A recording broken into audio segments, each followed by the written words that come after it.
Assalamualaikum warahmatullahi wabarakatuh.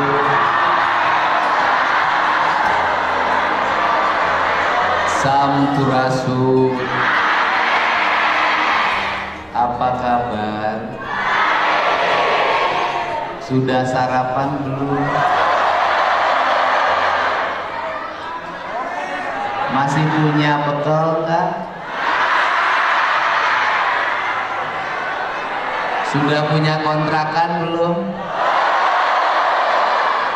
Uang buat kontrakannya cukup enggak? Sudah punya pacar belum?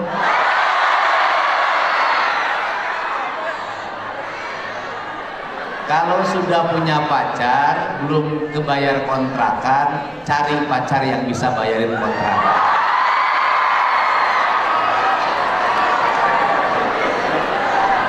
Kalau sudah punya pacar tapi nggak bisa ngejajanin, cari pacar yang bisa ngejajanin. Kadang cinta masuk lewat jendela, tapi kebutuhan keluar lewat pintu.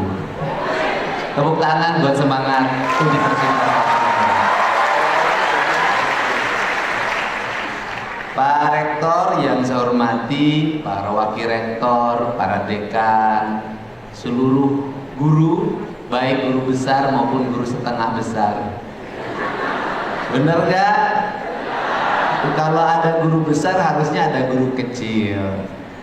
Hidup yang paling indah itu ada dua. Satu masa SMA, dua masa masuk universitas. Pokoknya diri ini merasa paling hebat deh. Jaket mahasiswa. Kalau ditanya siapa, di mana? Mahasiswa. Di mana? Universitas Pasundan.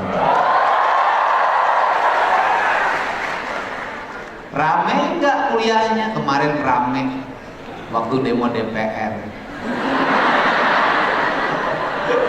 Saya kan kebagian ngedatangin Unpas. Nah kemudian hebat nggak mahasiswa? Hebat. Gagasannya keren-keren. Nggak boleh korupsi. Anggaran belanja perjalanan listnya jangan gede-gede. Tunjangannya jangan gede-gede. Benar nggak? Tunjangan perumahannya jangan gede-gede. Anggaran operasional jangan gede-gede. Kamu kerja yang benar buat rakyat. Serius berbakti. Jangan jadi pengkhianat negara. Hebat nggak? Hidup mahasiswa. Hidup rakyat Indonesia. Hidup perempuan melawan. Dulu gua balas. Mau konsisten nggak memperjuangkan ini? Mau nggak? Mau nggak? Serius nggak? Serius efisiensi nggak? Serius realokasi anggaran nggak? Serius turunin tunjangan tidak? Mau? Mari kita lakukan bersama. Mulai besok ketemu orang tuanya, mah demi bangsa dan negara. Demi masa depan saya mah. Saya tahu papa cari duit susah mah. Maka uang jajannya mah, kalau kemarin uang makannya 50, sekarang cukup 20 mah. Negara tidak akan tegak oleh mahasiswa yang tiap hari jajan aja. Setuju nggak? Setuju nggak? Katanya mau efisien.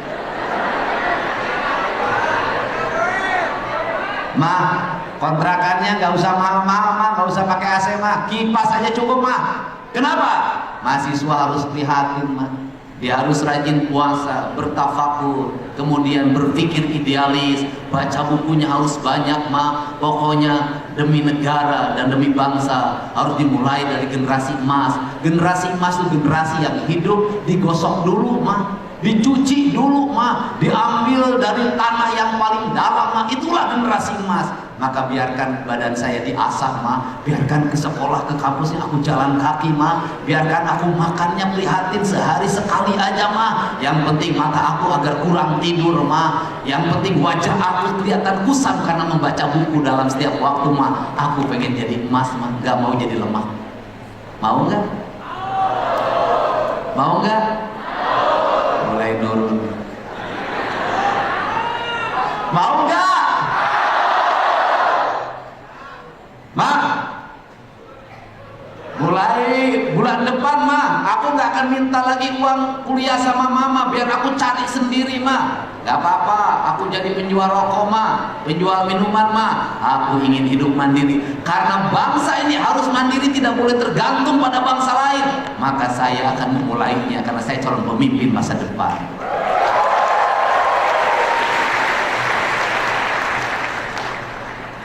Gimana? Pemerintah jangan korupsi. Uang semesteran dari story. Pemerintah jangan korupsi. Uang jajan ditiru sebagian. Kenapa? Bangsa besar harus lahir dari dua hal, rakyat yang besar dan pemimpin yang besar. Saya ngomong begitu kenapa? Karena bangsa ini diperlukan orang-orang yang berkualitas. Karena diperlukan orang-orang yang berkualitas, kita lihat apa yang terjadi di Korea Selatan. Sebuah tauladan yang sangat tinggi. Ketika bangsanya merasa diusik karena produksinya digerebek, negaranya mengirim pesawat menjemput karyawannya, dikembalikan ke Korea. Harga dirinya tinggi, harga diri pemimpinnya tinggi, harga diri rakyatnya tinggi. Jadi saya berurang-urang, kalau ingin merubah bangsa, dua-duanya harus dirubah. Sikap pemimpinnya harus dirubah, sikap rakyatnya harus juga dirubah. Kenapa? Pemimpinnya harus dirubah, tidak boleh serakah. Rakyatnya juga dirubah, sama saudaranya nggak boleh bertengkar gugat-gugatan di pengadilan rebutan warisan. Rakyatnya juga nggak boleh dirubah, kalau hak orang lain jangan diambil. Rakyatnya juga harus berubah, belajar budaya antri, belajar budaya saling menghargai. Di jalan raya jangan ego-egoan, knalpotnya brong, memekakan telinga orang lain, ngecot di jalanan, tabrak orang tidak bertanggung jawab. Negara yang rakyatnya tidak bertanggung jawab juga akan lahir pemimpin yang tidak bertanggung jawab. Kenapa? Pemimpinnya harimau, rakyatnya harus harimau. Pemimpinnya harimau, rakyatnya kambing, maka habis rakyatnya dimakan pemimpinnya. Tetapi pemimpinnya kambing, rakyatnya harimau, juga habis pemimpin dimakan oleh rakyatnya. Demokrasi mengajarkan apa? Check and balance, keseimbangan. Apa keseimbangan? Pemimpin cerdas, rakyatnya harus cerdas. Pemimpin yang cerdas akan lahir dari rakyat yang cerdas. Ini. Jadi gerakan mahasiswa harus terus kritis, terus. Saya juga tukang kritis. Saya juga dulu tukang demo, ngerti. Tetapi tukang demo ketika menjabat jadi pejabat, harus idealismenya harus tetap. Jangan ketika mahasiswa tukang demo, ketika menjadi pejabat di demo tiap hari dan tidak berubah. Semua harus.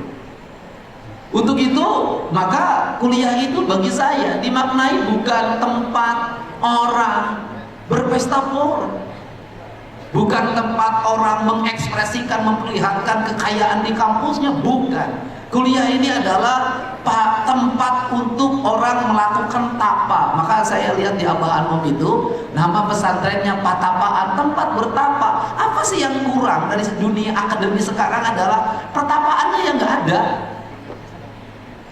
Kalau berpikir akademisnya udahlah keren, berpikir idealisnya keren, tapi berpikir akademis, berpikir idealis, kalau tidak melakukan pertapaan nggak bisa. Intelektual tidak cukup, harus tambahan emosional dan spiritual. Banyak orang pandai tapi tidak sukses, banyak orang BO sukses, banyak doktor ahli ekonomi tapi dagang bangkrut. Tapi banyak lulusan SD yang tidak tamat jadi konglomerat sukses. Kenapa? Karena hidup tidak cukup dengan pikiran, hidup harus menggunakan perasaan dan hati. Kenapa? Orang-orang yang sukses adalah orang-orang yang mampu membangun keseimbangan antara pikiran, perasaan, dan hati yang dimilikinya. Itulah dengan intelektual kuaisen, emosional kuaisen, spiritual kuaisen. Kata orang Pasundan, kata payung-payungan Pasundan, kaluhur sirungan kahandap akar.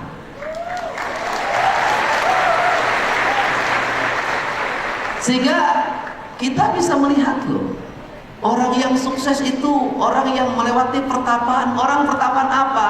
Dia melewati penderitaan. Jadi bagi saya, hidup di usia remaja, kalau mengalami penderitaan, berbahagialah. Kenapa? Karena Anda sedang ditempa oleh alam. Kalau jadi anak orang miskin, berbahagialah. Kenapa? Karena Anda punya spirit untuk menjadi orang kaya. Kalau menjadi orang yang dikucilkan di lingkungannya, berbahagialah. Karena Anda bisa membuktikan pada orang yang membuli Anda, mengucilkan Anda, bahwa Anda lebih hebat dibanding dia. Nggak usah curhat-curhat di medsos, memperlihatkan diri menderita. Kenapa? Ketika kita memperlihatkan diri menderita pada orang lain tidak akan pernah menolong kita. Tetapi, perlihatkanlah seluruh penderitaan itu pada siapa? Pada Allah. Sambil Anda bercerita, ya Allah, berikanlah jalan bagi aku untuk keluar dari penderitaan ini. Gitu. Kalau hari ini Anda diputuskan oleh pacar Anda, berbahagialah. Kenapa? Anda punya kesempatan untuk mendapatkan yang lebih baik dari dia. Jangan bunuh diri. Saya dulu juga waktu SMA ditolak oleh Cekoko, bahagia. Benar gak? Meronta, dipucurin, putusin sama pacar, aku tak bisa hidup denganmu. Lebih baik ku akhiri perjalanan hidupku ini. Cintaku hanya padamu, tak ada yang lain. Itu manusia buta dan tidak punya rasa. Kenapa? Dunia itu luas, bro. Apabila kau disakiti oleh satu pria, maka akan ditaklukkan banyak pria. Apabila kau disakiti oleh satu wanita, maka akan kutaklukkan banyak wanita. Kenapa? Karena apa? Orang-orang yang hebat itu orang-orang yang tidak pernah menyerah dengan keadaan. Jadilah orang-orang yang tidak menyerah dengan keadaan. Jangan cengeng. Tak ada itu hidupku tanpa dia. Oh, siapa? Ada dia atau tidak ada dia, bagiku sama saja. Kalau aku nggak punya duit, kau tidak pernah menghargaiku. Benar gak? Semangat tidak? Oke? Oh iya.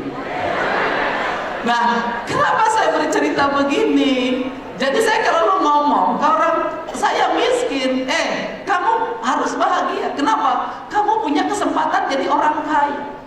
Saya bodoh, kamu bahagia. Kamu punya kesempatan jadi orang pintar. Saya jelek, bahagia. Kenapa? Kamu punya kesempatan untuk mencari orang cantik. Karena laki-laki hebat itu adalah laki-laki yang wajahnya biasa-biasa saja, tapi bisa menaklukkan wanita yang luar biasa.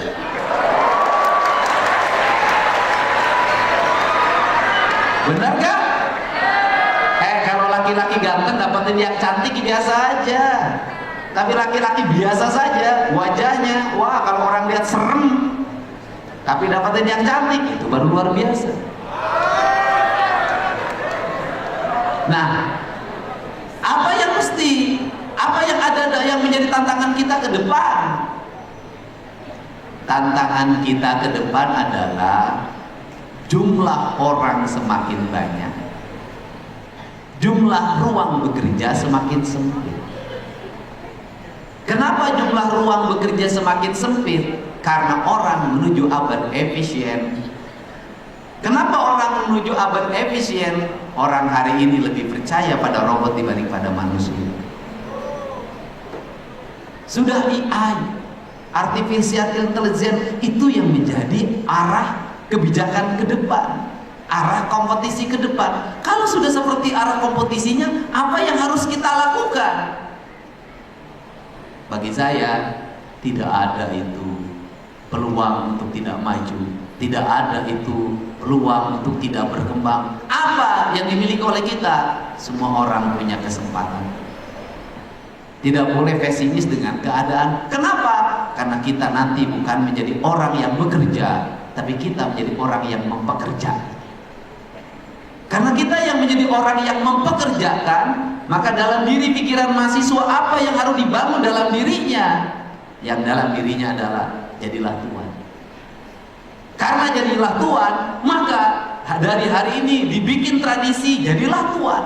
Karena hari ini dibikin tradisi jadilah Tuhan, maka jadilah pelayan bagi diri Anda sendiri. Karena pelayan bagi diri Anda sendiri, jangan dibiasakan nyuruh. Kenapa? Orang yang biasa nyuruh secara muda, maka dia akan lumpuh ketika tua. Orang yang biasa nyuruh sejak kecil, maka dia akan lumpuh pada suatu masa. Dibiasakan melayani diri sendiri. Kenapa? Karena itu abad kemandirian. Karena dengan melayani diri sendiri, Anda akan mengetahui banyak hal. Anda mau pergi ke Tiongkok, sebuah daerah yang hari ini mengalami kemajuan yang luar biasa. Apa yang diajarkan oleh seorang pemimpin perusahaan besar bagi anak-anaknya, anak-anaknya tidak diajarkan langsung jadi pemimpin di perusahaannya. Anak-anaknya diajarkan untuk menjadi pegawai di perusahaan. Saya punya teman punya cerita. Dia pergi dengan salah satu petinggi, salah satu perusahaan restoran ternama di sana. Kemudian dia makan. Dan ketika makan itu, maka datanglah seorang anak muda dengan tampangnya yang cantik, badannya yang lentur, ucapannya yang lembut. Kemudian dia bertanya apa yang dibutuhkan, apa yang diinginkan, makanan favorit apa yang disukai, sambil menawarkan ini menu yang istimewa di tempat ini. Dan setelah itu, si temannya bercerita, itu yang menawarkan tadi adalah anak-anak. Pertanyaannya adalah, kenapa Anda sebagai profesional ternama di tempat ini harus membiarkan anaknya jadi pelayan? Tidak mungkin anak saya suatu saat bisa jadi pemimpin besar dalam sebuah perusahaan kalau dia tidak mengerti masalah yang berdiri. Jadi, kalau Anda hari ini masih bertradisi nyuci piring, Anda nanti kalau suatu saat menjadi pengusaha restoran, Anda akan bisa membedakan mana piring yang masih kotor dan mana piring yang nyucinya bersih. Apabila Anda hari ini memasak, maka nanti suatu saat Anda akan mengerti mana makanan yang enak dan mana makanan yang tidak enak, mana yang dicampur bahan kimia, mana yang tidak. Anda akan tahu harga di pasar dan harga yang dibuat bohong oleh pegawai Anda. Kalau hari ini Anda ngerti tentang bagaimana mengaduk bahan-bahan bangunan, suatu saat Anda tidak akan pernah dibohongi ketika menjadi seorang kontraktor. Suatu saat Anda ketika seorang menjadi arsitek akan mengerti bahwa gambar tidak cukup untuk sebuah bangunan. Untuk itu apa yang ingin saya sampaikan pada generasi Universitas Pasundan? Belajarlah hidup secara berproses, dimulailah dari hal-hal yang kecil dan sepele. Dimulailah dari hal-hal kecil dan sepele. Kenapa? Bangsa Tiongkok hari ini bisa bikin kapal perang, bisa bikin pesawat tempur, bisa bikin mesin-mesin otomotif yang sangat hebat, bisa bikin kereta cepat. Tapi bangsa Tiongkok sampai hari ini masih memproduksi jarum.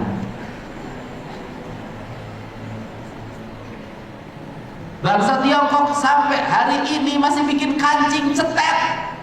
Mungkin Anda nggak akan ngerti kancing cetek. Bangsa Tiongkok sampai hari ini masih bikin kancing. Bangsa Tiongkok hari ini masih bikin benang.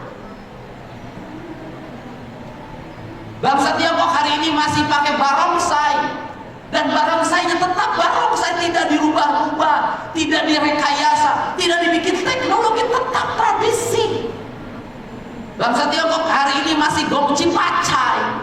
Bangsa Tiongkok sampai hari ini masih menggunakan tahunnya sendiri. Dia punya tahunnya sendiri, dia punya tahun barunya sendiri, dia punya dirinya sendiri.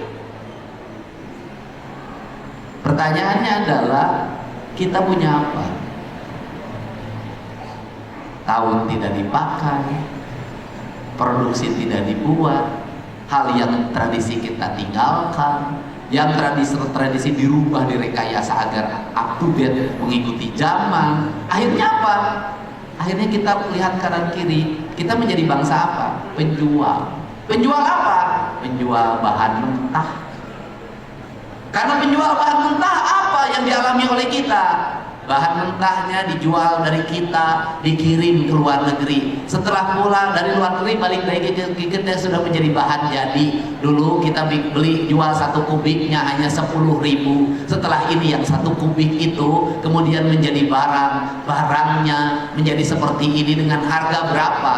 20 juta, 10 juta, 15 juta. Perpindahannya sangat jauh. Untuk itu apa yang dikenal? Maka pemerintah menyampaikan tentang hilirisasi. Hilirisasi itu apa sih? Merubah mindset. Jangan jual bahan baku, mari kita jual bahan jadi. Maka kita hitung besi. Besi ketika di kilo, 1 kilo berapa? Tapi besi ketika jadi mobil, jadi Avanza harganya berapa? Jadi BMW harganya berapa? Jadi Mercy harganya berapa? Jadi Rolls Royce harganya berapa? Kita ini harus merubah mindset itu. Dan kita orang yang menyia-nyiakan. Sampah kita sia-siakan, plastik kita sia-siakan, semua kita sia-siakan dan jadi bencana. Dan ketika jadi bencana, di mana berpusat bencana itu? Di kota-kota besar yang di situ perguruan tingginya berdiri kokoh-kokoh. Di mana problem sampah? Kota Bandung. Perguruan tinggi yang hebat-hebat di mana? Kota Bandung. Artinya bahwa akademi kita belum bisa menyelesaikan problem diri kita sendiri. Dan yang lain juga sama. Problem sampah terjadi di Kabupaten Bandung, Kota Cimahi, kemudian Bandung Barat, Garut, Purwakarta, semua bermasalah. Dan sampahnya yang paling utama bermasalah adalah di pusat-pusat kotanya. Dan hari ini sudah sampai ke sawah-sawah, ke sungai-sungai, ke laut-laut. Dan seluruh itu timbul oleh apa? Satu hal, manusia yang apatis, yang tidak pernah punya rasa peka sedikit pun terhadap lingkungan. Pengennya apa? Pengennya membuang, tidak mau mengurus, tidak mau merawat, apalagi mengelola. Artinya apa? Apa problem Indonesia? Problem Indonesia, problem Jawa Barat adalah perguruan tingginya lebih mengejar bagaimana melahirkan banyak sarjana dibanding dengan karya-karya nyata. Itulah saya ingin merubah. Apa yang ada dalam pikiran saya? Sebaiknya ke depan skripsi, disertasi, tesis itu tidak bentuk dalam karya tulis akademis saja. Tetapi apa? Seorang sarjana sudah punya produk apa, maka dia jadi sarjana karena produknya.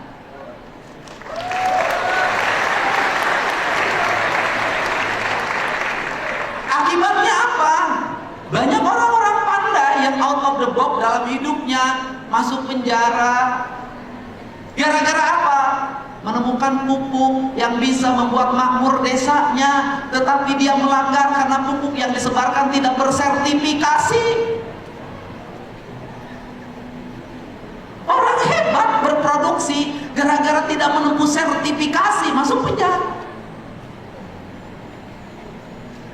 Kerangka berpikir demokratis bukan hanya disampaikan dalam forum-forum terbuka, bukan hanya dalam orasi, bukan hanya pernyataan di media sosial, tetapi menurut saya forum demokratis juga harus diarahkan pada setiap orang. Boleh berkarya, boleh berimajinasi, boleh membuat produk-produk tanpa ribet dengan berbagai persyaratan dalam dirinya. Itulah demokrasi.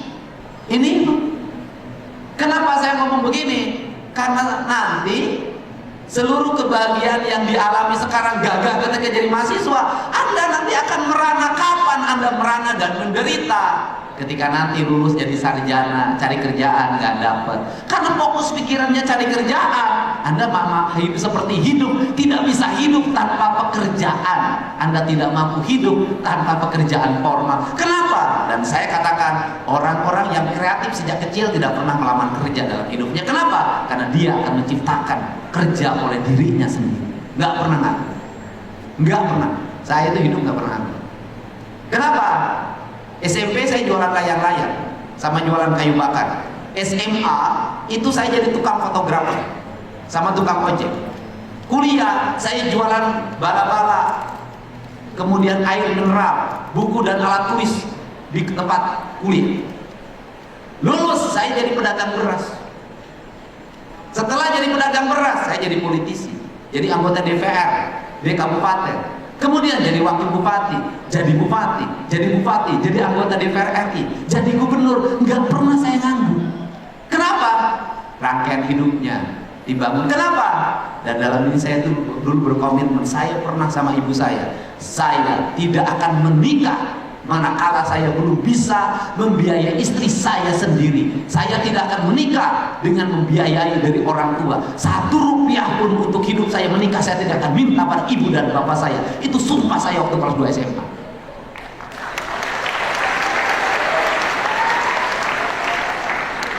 Nikah orang tua yang saya biayai, padahal saya waktu itu hanya jadi pedagang beras. Saya tahu nggak cerita nikah saya? Cerita nikah saya begini.